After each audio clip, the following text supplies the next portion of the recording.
Bapak Ibu, lukisan di bawah ini adalah karya Leonardo da Vinci yang berjudul Perjamuan Terakhir. Lukisan ini sangat terkenal karena proses pembuatannya yang memakan waktu hingga 7 tahun. Yesus dan 12 rasul ini dilukis berdasarkan model orang-orang yang hidup.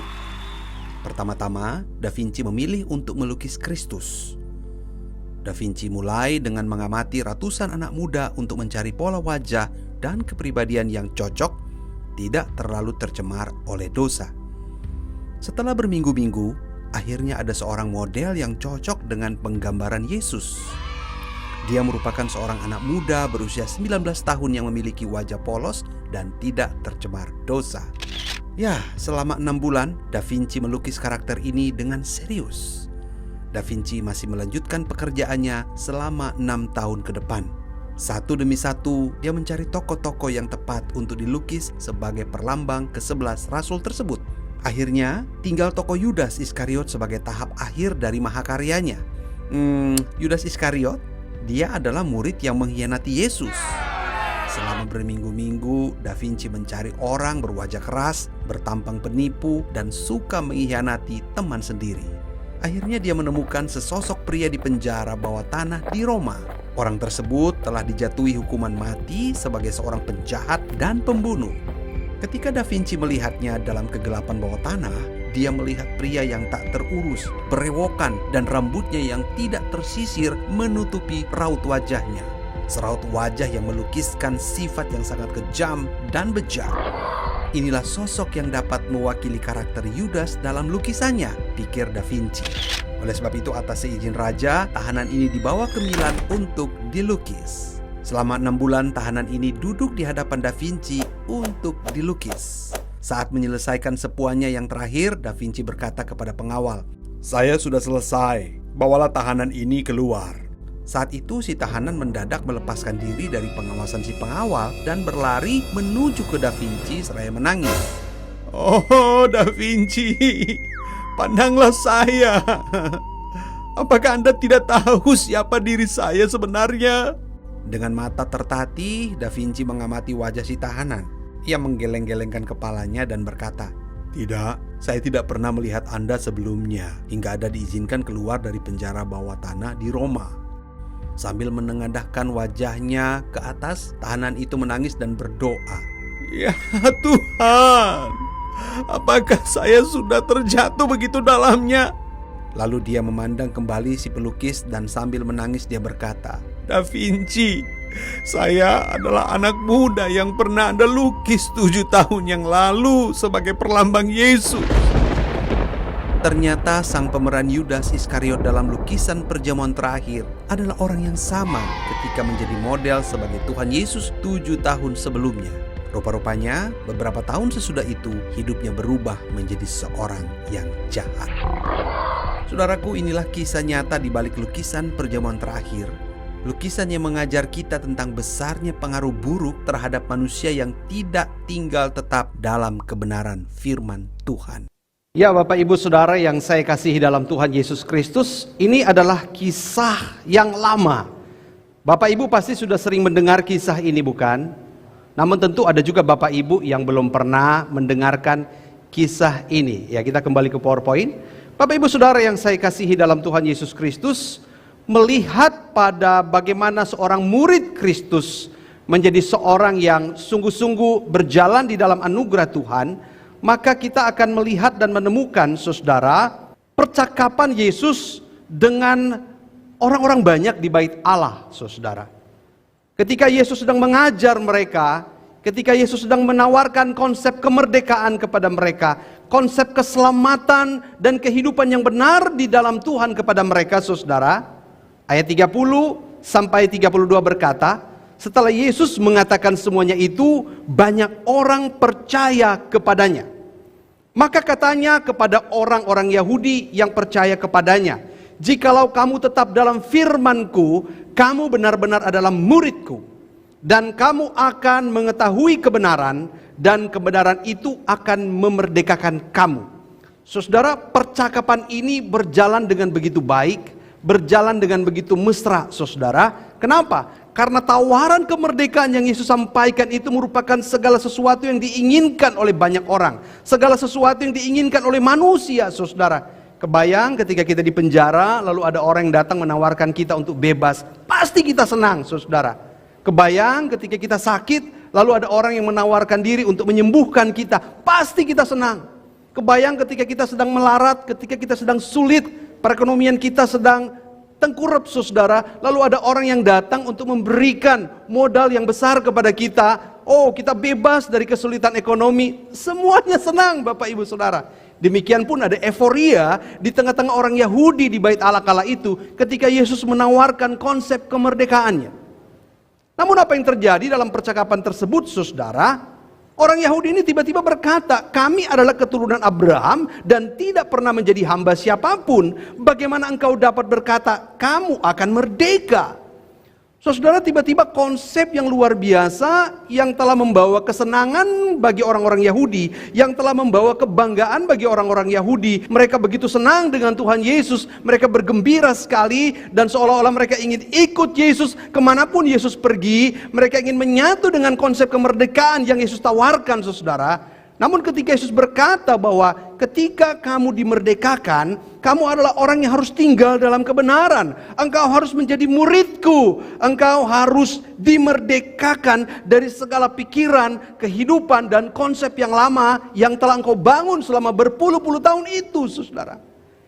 Yesus menawarkan sebuah kesetiaan untuk menjadi muridnya, mengikut dia, mengasihi dia, mengiring dia seumur hidupnya, apapun yang terjadi, tantangan apapun yang terjadi, saudara.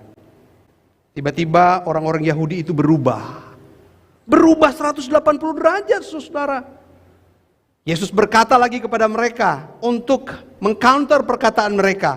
Aku tahu bahwa kamu adalah keturunan Abraham. Yesus mengakui itu.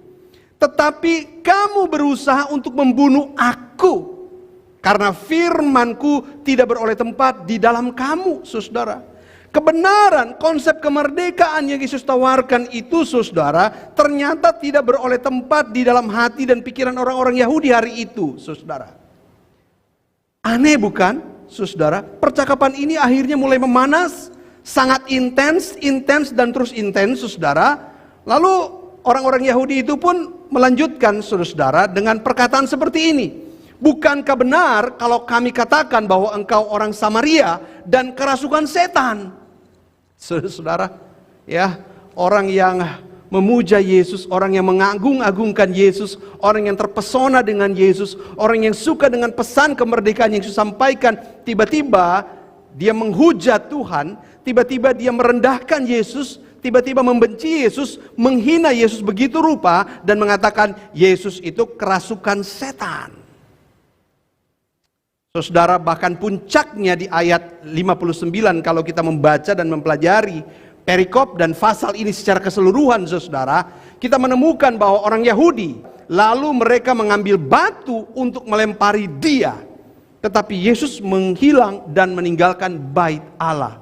Saudara, ada sebuah peristiwa yang luar biasa aneh terjadi di dalam percakapan Yesus dan orang-orang Yahudi saat itu, saudara. Ada sebuah perubahan. Ada apa ini? Mungkinkah ada orang yang percaya dan berubah begitu cepat, saudara? Hatiku percaya, hatiku percaya. Saudara, wah, nyanyinya sampai nangis-nangis. Senang banget dengan Yesus, saudara. Yesus menawarkan jalan keselamatan, kemerdekaan, sebuah pembebasan. Namun di satu sisi kemerdekaan itu adalah kemerdekaan untuk mengikut Yesus. Mengikut Yesus, saudara, di dalam segala keadaan. Itulah sebuah keputusan hati kita, itulah sebuah keputusan hidup kita di dalam segala keadaan. Nah, pertanyaannya, apakah orang-orang Yahudi yang dikatakan dalam ayat 30 dan 31 yang katanya percaya kepada Yesus itu adalah benar-benar percaya atau jangan-jangan tidak? Karena memang banyak ayat-ayat pendukung yang mengatakannya bahwa sebenarnya orang yang dikatakan percaya ini adalah orang yang setuju dengan ide kemerdekaan, orang yang setuju dengan berkat, orang yang begitu berapi-api, bersorak-sorai menerima pesan Tuhan dengan begitu bersemangat. Mungkin tak pikir panjang, tidak melalui perenungan yang dalam, tidak melalui sebuah internalisasi pendalaman yang benar tentang firman Tuhan, tentang apa yang Yesus katakan, bahkan tidak menjalani sebuah proses untuk semakin mengenal Tuhan melalui perkataan Yesus, saudara, sehingga seolah-olah mereka percaya. Bukankah ada banyak orang di gereja yang kelihatannya seperti orang percaya? Bukankah ada banyak di dunia ini yang terlihat dari penampilannya seperti orang percaya, yang terlihat dari perkataannya, perbuatannya seperti orang percaya, Bapak Ibu? Mirip seperti lukisan Da Vinci tadi, saudara. Mungkin saja anak muda yang berusia 19 tahun itu terlihat seperti orang percaya. Saleh, wajahnya alim, wajahnya tak bersalah, innocent, saudara, dan membuat Da Vinci tertarik, saudara. Tapi apakah mungkin dia adalah orang yang percaya? Belum tentu kan? Mungkin wajahnya, mungkin penampilannya mirip dengan penampilan Yesus yang diinginkan oleh Da Vinci, saudara. Tapi 7 tahun kemudian, ternyata dia berubah. Apakah memang perubahan itu terjadi karena ia tidak sanggup mengiring Yesus, karena dia tidak sanggup mengikut Yesus dalam segala keadaan, atau memang awalnya dia belum percaya, saudara? Nah, ini yang terjadi dalam kehidupan orang Kristen yang harus kita pahami, saudara. Semua orang yang terpenjara pasti mau merdeka, bukan? Tawaran hadiah merdeka akan diresponi dengan positif oleh setiap orang, termasuk orang Yahudi di Bait Allah kala itu. Bapak Ibu Saudara yang saya kasihi dalam Tuhan Yesus Kristus, orang-orang Yahudi merasa senang, kagum dan terpesona terhadap pengajaran Yesus tentang kemerdekaan. Mereka senang sekali, terpesona. Ada lagu yang berkata, terpesona ku pada pandangan pertama, setelah itu ku bingung apa yang aku mau. Begitu ya. Kata-kata terakhir itu karangan saya, saudara. Cuma terpesona pada pandangan pertama, saudara. Ketika saya terpesona pada pandangan pertama kepada Simu, saudara, saya terpesona. Ketika melihat Simu masuk di ruang kepel, saudara, di kampus, jalannya Simu itu begitu mempesona. Tatapan Simu itu begitu mempesona, meskipun Simu tidak memandang saya, saudara. Tapi hatiku berdebar kencang. Duk, duk, duk, duk, duk. Ada apa gerangan ini? Siapa wanita ini? Jalannya begitu mempesonakan diriku. Wajahnya begitu mempesonakan diriku. Tapi saya tidak hanya diam dan berhenti sampai pada terpesona saja, saudara. Saya mulai pelan-pelan menyelidiki. Wah, ternyata saya menemukan kakaknya di kampus. Saya mulai mendekati kakaknya, mulai tanya-tanya, saudara. Mulai bawa buku ke rumahnya sekaligus mengetahui adiknya itu bagaimana. Tidak tinggal sampai hanya di terpesona saja, saudara. Harus menyelidiki, harus mendalami, harus melihat dengan benar, saudara. Sehingga keputusan tentang cinta kita tidak salah. Keputusan kita mengikut Yesus tidak salah, tidak akan pernah salah, tidak akan pernah gagal, tidak akan pernah berhenti, dan tidak akan pernah dikalahkan oleh dunia ini ketika kita mengenal Dia dengan benar, ketika kita meresapi kebenarannya, bahkan ketika kita tahu siapa Dia yang sebenarnya. Dia Allah yang hidup, Allah yang berdaulat, saudara. Saudara-saudara, ajakan Yesus ini disetujui oleh orang-orang Yahudi. Tapi semua tanggapan orang Yahudi tersebut tidak sama dengan mempercayakan diri mereka kepada Kristus. Itu hal yang berbeda. Anda suka dengan Kristus, Anda suka dengan pengajarannya, Anda suka dengan firman Tuhan yang bagus, Anda suka dengan berkat-berkatnya, Anda suka dengan kesembuhan yang Dia berikan, Anda suka dengan berkat ekonomi yang Ia berikan, Anda suka dengan berkat keselamatan yang Dia berikan, Anda suka dengan berkat keamanan, kenyamanan, damai sejahtera, sukacita yang Ia berikan. Itu berbeda dengan Anda percaya kepada Dia dan memberikan hidup Anda kepada Dia. Ini yang terjadi di Bait Allah, saudara. Di Bait Allah orang-orang yang setiap hari datang. Bahkan orang yang begitu akrab dengan firman. Orang yang begitu akrab dengan ritual setiap hari dalam ibadah. Orang yang mungkin setiap hari 80% atau 60% percakapannya adalah tentang hal-hal agamais. Tetapi mereka tidak sampai pada suatu titik mempercayakan hidupnya dengan sungguh-sungguh kepada Tuhan Yesus. Sangat ironis. Bapak Ibu Saudara, ketika mengetahui bahwa kemerdekaan yang sejati itu adalah hidup yang menempel dan tetap setia di dalam Kristus, maka orang-orang Yahudi kecewa dan marah.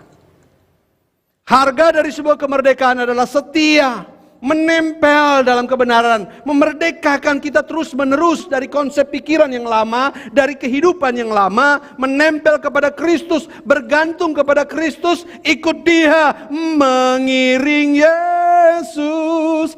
Itulah keputusan diriku. apapun yang terjadi masa bodoh.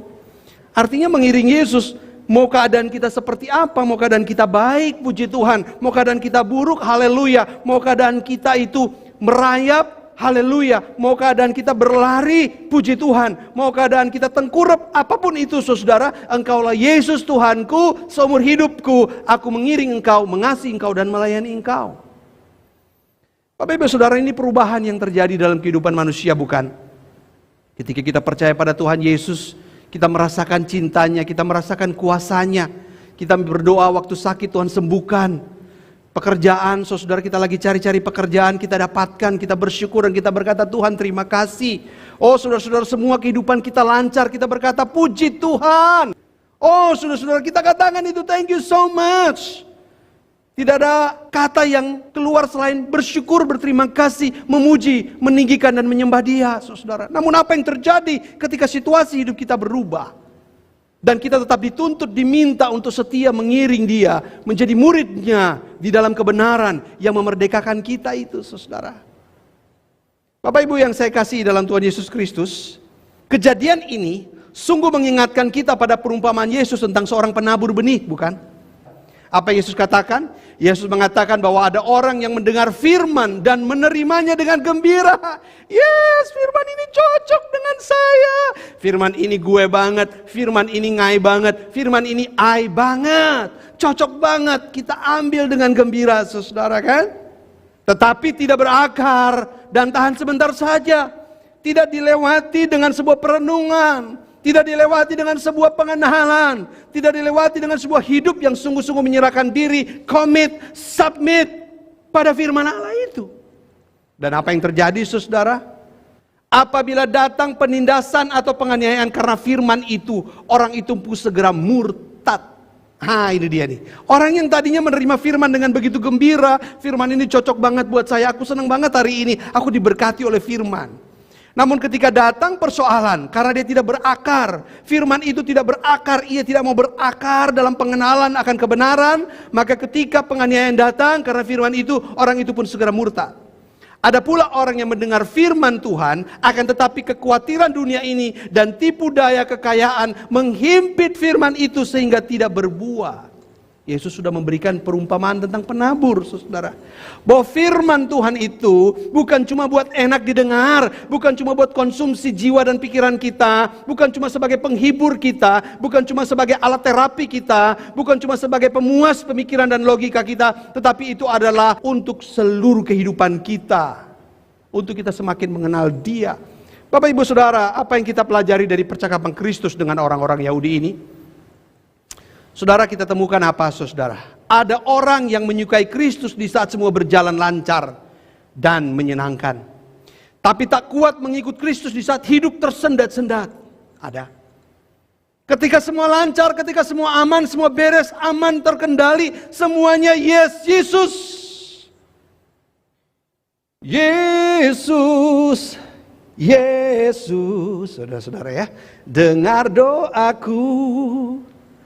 Orang lain kau hampiri, aku juga dong, gitu kan ya, aku juga dong gitu ya. Artinya bahwa seluruh doa kita itu adalah untuk kita. Seluruh penyebutan dan teriakan kita terhadap Yesus itu untuk kita semata-mata, saudara.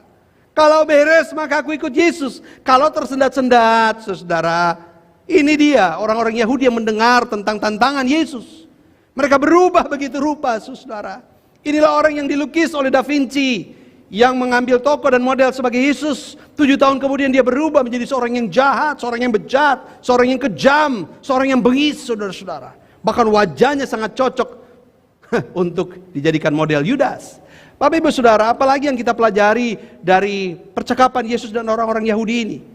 Yaitu ada orang yang suka mendengar janji-janji Kristus, tapi mereka sering kecewa dengan kenyataan yang berbeda dari harapan. Suka dengan janjinya. Janji Kristus itu janji yang ya dan amin, saudara. Tetapi banyak orang yang kecewa dengan kenyataan yang berbeda dari harapan, saudara. Saudara, kemarin kami sekeluarga mengantar anak kami, PJ, untuk masuk ke asrama.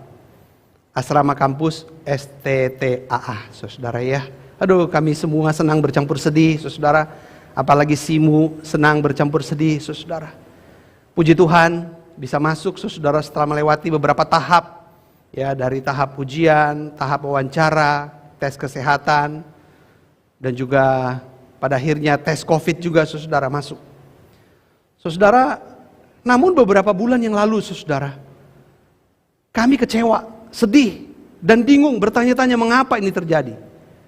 Anak kami ini tidak berhasil masuk ke salah satu kampus teologi di daerah Jawa Timur, saudara. Oh, saudara-saudara, begitu menerima hasil, mendengar kabar, itu sedih semuanya. Saya pun sedih, saudara. Apalagi anak saya, saudara. Si PJ, dia sedih sekali. Kami semua merenung, apa ya Tuhan? Kenapa kok bisa gagal ya Tuhan? Aduh, kalau ada ulang lagi kesempatan, ayo masuk lagi dong. Ayo dibuka lagi kesempatan, tapi nggak ada. Saudara, kesedihan itu membuat kami berdoa, membuat si PJ terus mempersiapkan diri, berdoa meminta kehendak Tuhan, saudara.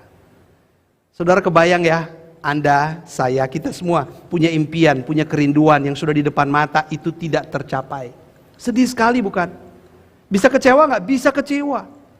Tapi sebagai anak Tuhan, kita harus berdoa meminta petunjuk Tuhan, apa sih maksud Tuhan? Saudara, luar biasa. Rupa-rupanya memang tempatnya adalah di STTAA.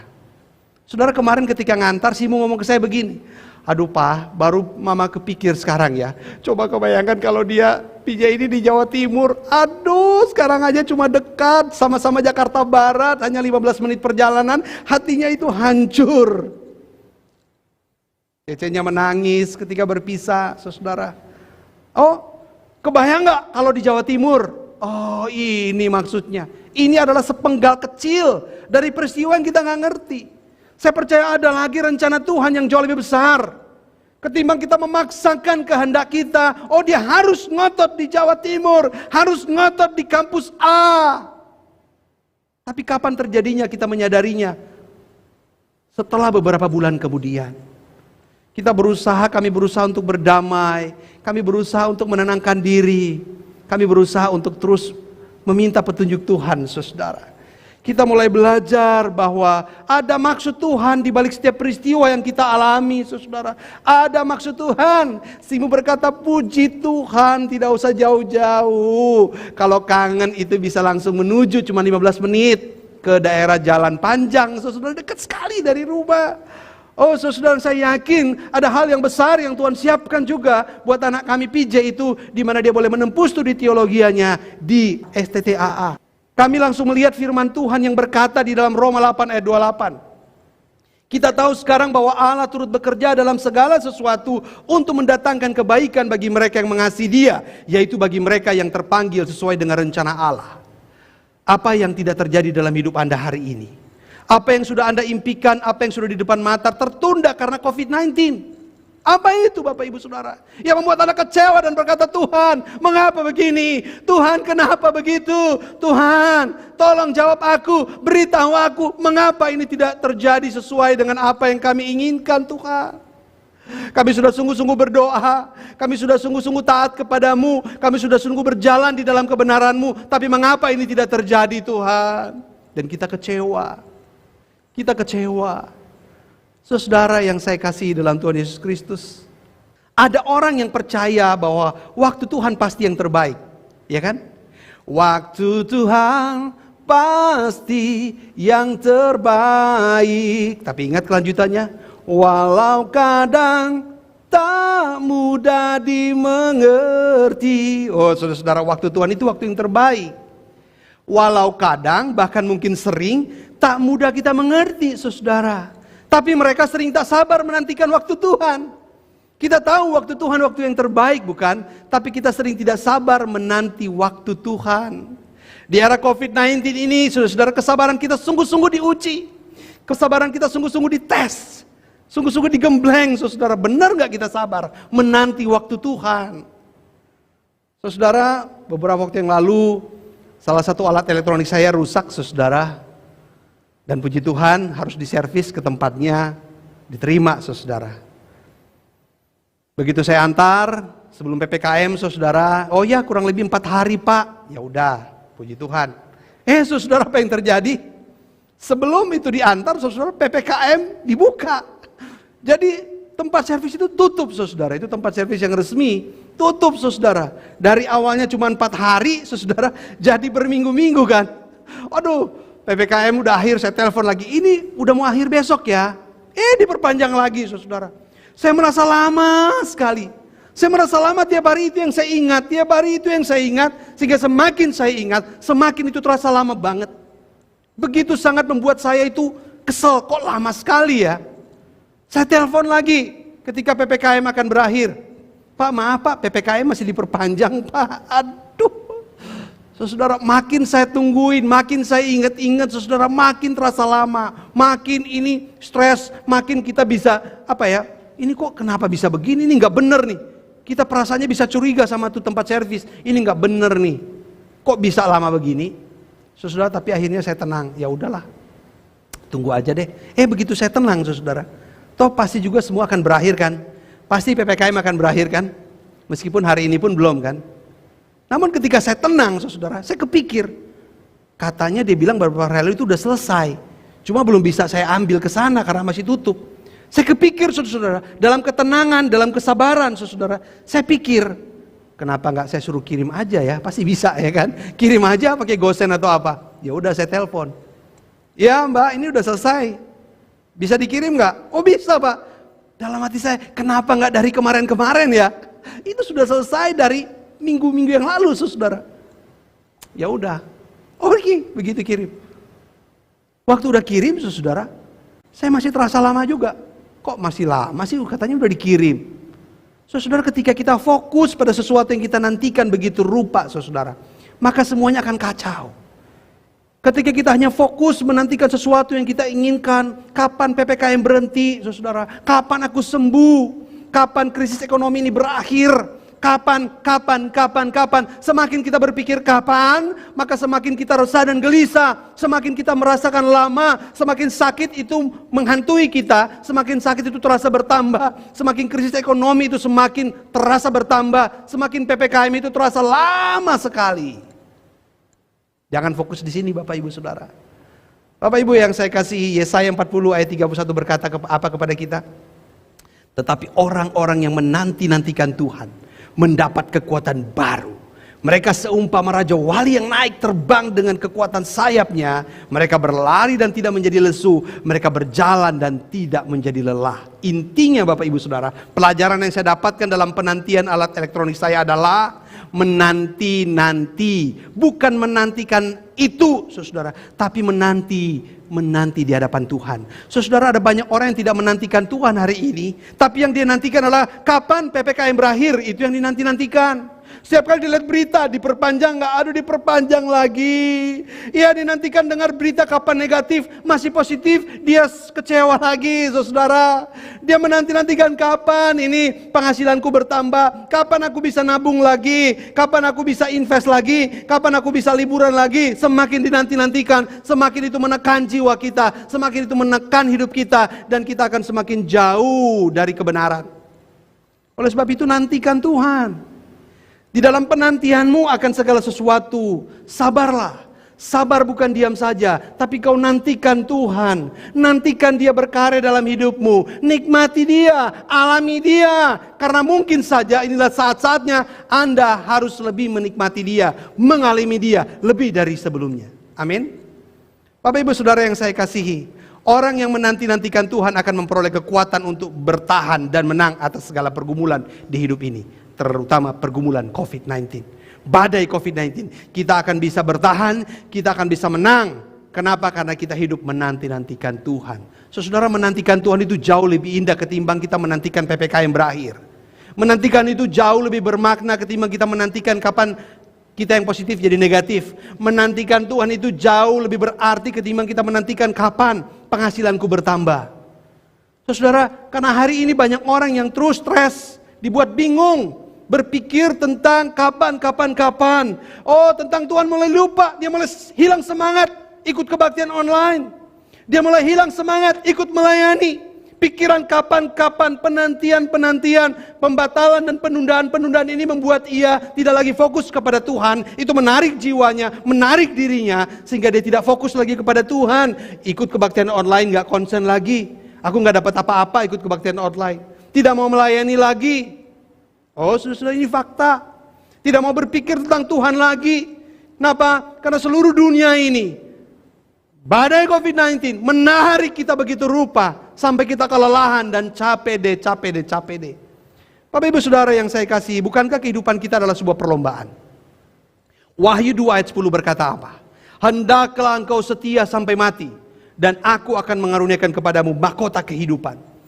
Saudara, ini adalah surat yang diberikan kepada jemaat di Smyrna, saudara. Dikala itu, saudara, orang itu suka dengan olahraga, suka dengan pertandingan, suka dengan perlombaan. Dan salah satu yang paling disukai itu adalah atletik. Lomba lari, saudara. Berlari, dan siapa yang menjadi pemenang menerima mahkota. Namun mahkota ini adalah mahkota yang terbuat dari daun. Dari ranting-ranting yang ada daun. Sebuah simbol bahwa dialah sang juara. Namun apa yang terjadi dengan mahkota ini, saudara? Mahkota ini tidak tahan lama. Mahkota ini akan layu. Mahkota ini fana, saudara. Mahkota ini hanya sementara, saudara. Itulah sebabnya dikatakan ketika engkau setia mengiring Tuhan dalam segala keadaan, maka engkau akan menerima mahkota kehidupan, yaitu mahkota yang tidak layu, mahkota yang tidak sirna, mahkota yang tidak akan hangus, mahkota yang tidak rusak di tengah-tengah zaman kehidupan dunia ini. Kenapa? Karena inilah mahkota kekekalan yang luar biasa. Bapak Ibu Saudara yang saya kasih, apakah kita tidak pernah lagi mau mengejar mahkota itu? Yang kita kejar adalah COVID, yang kita kejar adalah uang, yang kita kejar adalah perubahan dunia ini, yang kita kejar adalah situasi, kapan lagi aku tuh bisa pergian kemana-mana, kapan lagi aku bisa hidup normal. Itu yang kita kejar, itu yang kita kejar. Mahkota kita tidak kejar lagi. Kita tidak memperuntukkan hidup kita untuk menyenangkan hati Tuhan lagi di tengah-tengah era pandemi. Ada orang bilang, Pak, hidup udah susah Pak, ngapain lagi harus ada pembinaan rohani? Pak, hidup udah susah Pak, ngapain lagi harus ada pelayanan-pelayanan Pak? Pak, hidup udah susah Pak, ngapain lagi gereja dan gereja lagi Pak? Pak, hidup itu udah susah, ngapain dibikin susah? Oh saudara-saudara, keliru.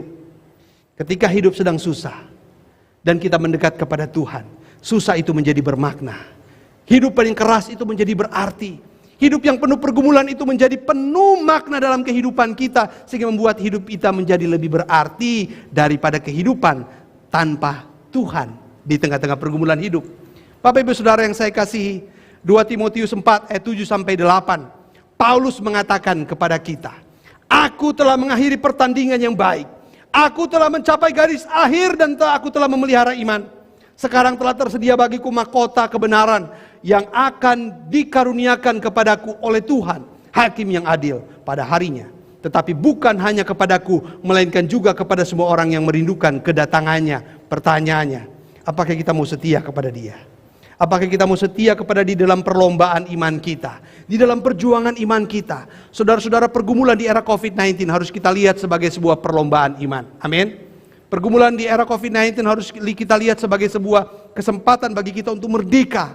Merdeka dari pikiran-pikiran yang negatif, merdeka dari kehidupan kita yang lama, merdeka dari dosa, merdeka dari pemikiran kita yang salah tentang Tuhan, merdeka dari pikiran-pikiran kita yang keliru tentang konsep berkat itu, saudara. Konsep berkat adalah ketika kita bersama dengan Tuhan di dalam segala keadaan, maka berkat Tuhan itu selalu nyata dalam kehidupan kita. Amin, Bapak Ibu Saudara. Pertanyaan yang terakhir buat kita, maukah kita berkata, Tuhan, aku mau setia mengiring Engkau, mengasihi Engkau, dan melayani Engkau dalam segala keadaan hingga ku berjumpa denganmu. Maukah kita menjadi orang-orang yang berlari, memperoleh mahkota yang kekal itu di dalam anugerah Tuhan, meskipun di tengah-tengah kesulitan, rawa payah, era badai COVID-19 ini?